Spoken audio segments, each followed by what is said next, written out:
Há mais de 200 anos, o experimento começou a mudar a forma como a ciência enxergava a realidade.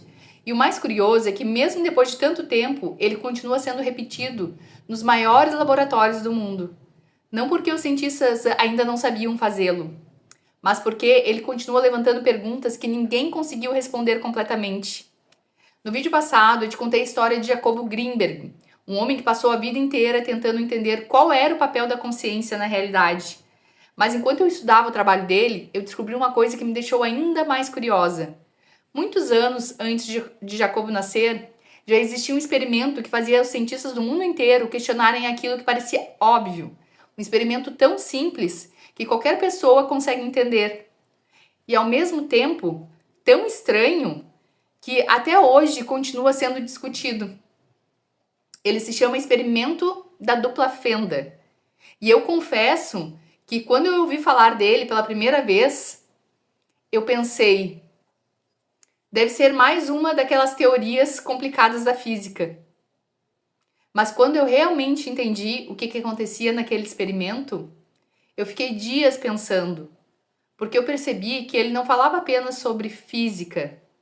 Ele despertava uma pergunta muito maior. O que é, afinal, a realidade? Então, deixa eu te mostrar o porquê. Imagina uma parede e nessa parede existem duas pequenas aberturas. As duas são exatamente iguais. Atrás dessa parede existe uma tela branca. Agora imagina que eu pegue um feixe de luz e aponto para essas duas aberturas. O que tu esperarias encontrar na tela? A maioria das pessoas responderia: duas faixas de luz. Foi exatamente isso que o físico britânico Thomas Young esperava descobrir quando realizou esse experimento no início do século XIX. Naquela época, os cientistas discutiam uma pergunta muito simples: a luz era uma onda ou era uma partícula? Ninguém imaginava que mais de 200 anos depois, esse mesmo experimento ainda seria motivo de discussão. E essa parece uma resposta completamente lógica, mas foi justamente aí que a história começou a ficar interessante.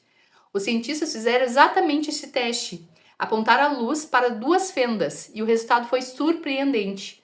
Em vez de aparecerem apenas duas faixas de luz, surgiu um padrão formado por várias linhas claras e escuras. Esse padrão recebeu o nome de padrão de interferência. E ele só acontece quando as ondas se encontram. Até aí, tudo bem. A luz sempre foi estudada como uma onda. O problema começou quando a ciência descobriu que a luz também podia se comportar como uma partícula. E essas partículas são chamadas de fótons. Então surgiu uma nova pergunta. O que aconteceria se, em vez de lançar um feixe inteiro de luz, os cientistas enviassem apenas um fóton de cada vez?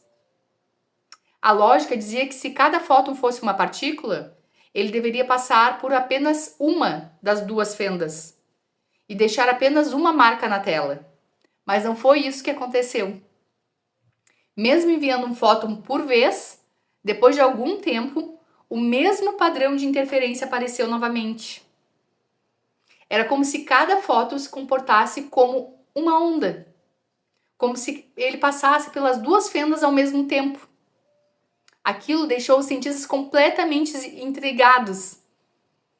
Como uma única partícula poderia produzir um comportamento típico de uma onda? O mais impressionante é que esse experimento foi repetido muitas vezes, com elétrons, com átomos e até com moléculas muito maiores. Cada nova versão respondia algumas perguntas e criava outras também. É como se quanto mais a ciência avançasse, maior ficasse o mistério. E foi aí que eles decidiram fazer uma outra experiência. Eles colocaram equipamentos para descobrir por qual das duas fendas o fóton realmente passava. A ideia parecia simples. Bastava observar o caminho da partícula. Mas aconteceu uma coisa que ninguém esperava. Quando o caminho era medido, o padrão de interferência desaparecia. E no lugar dele, apareciam apenas duas faixas, exatamente como se esperava de partículas. Foi esse resultado que transformou o experimento da dupla fenda em um dos experimentos mais famosos da história da física. E até hoje ele continua sendo estudado, porque ele abriu perguntas que ainda não têm uma única resposta aceita por todos. E agora eu quero que tu perceba uma coisa. Até agora eu não falei sobre espiritualidade. E isso foi de propósito. Eu não falei sobre registros acásticos, eu não falei sobre frequência, eu não falei sobre energia. Até aqui nós estamos falando apenas de um experimento de física. E foi justamente isso que mais me chamou a atenção. Foi neste momento que eu entendi porque esse experimento continua fascinando tanta gente. Porque foi exatamente nesse ponto que começaram as grandes discussões. O que realmente fez o resultado mudar? Foi o aparelho de medição? Foi a interação física com a partícula? Ou existe alguma coisa mais profunda acontecendo? Até hoje existem diferentes interpretações para esse experimento. Alguns tentam explicar o resultado apenas pela própria física, outros levantam perguntas filosóficas sobre o papel do observador, e esse debate continua até hoje, e os próprios físicos não chegaram a uma única resposta. E foi aí que eu percebi uma coisa, e eu vou te dar um exemplo agora. Já aconteceu de tu decidir comprar um carro? Até aquele momento, parecia que aquele modelo quase não existia. Mas no dia seguinte, tu começa a ver aquele carro em todos os lugares que tu vai. Na rua, no estacionamento, no semáforo. Parece que de uma hora para outra todo mundo comprou o mesmo carro. Percebe? O carro ele sempre esteve ali. O que mudou foi aquilo que passou a chamar a tua atenção. Foi exatamente por isso que a ideia do observador despertou tanto interesse. Não porque esse experimento respondesse todas as perguntas, mas porque ele fez os cientistas do mundo inteiro perguntarem: será que existe uma diferença entre a realidade e a forma como nós a observamos? Quanto mais a ciência avança, mais ela continua fazendo perguntas.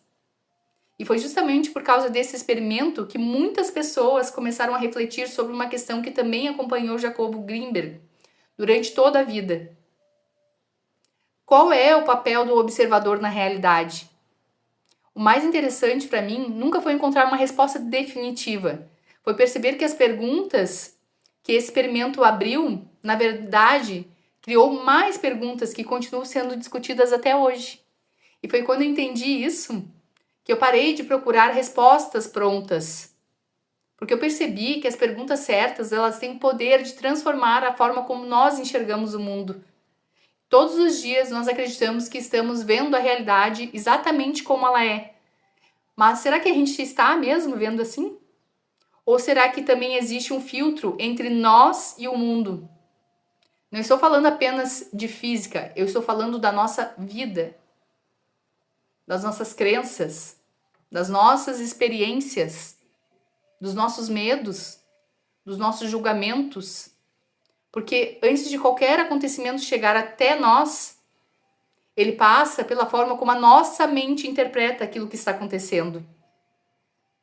E quando eu percebi isso, eu entendi que a pergunta mais importante nunca foi o que é a realidade.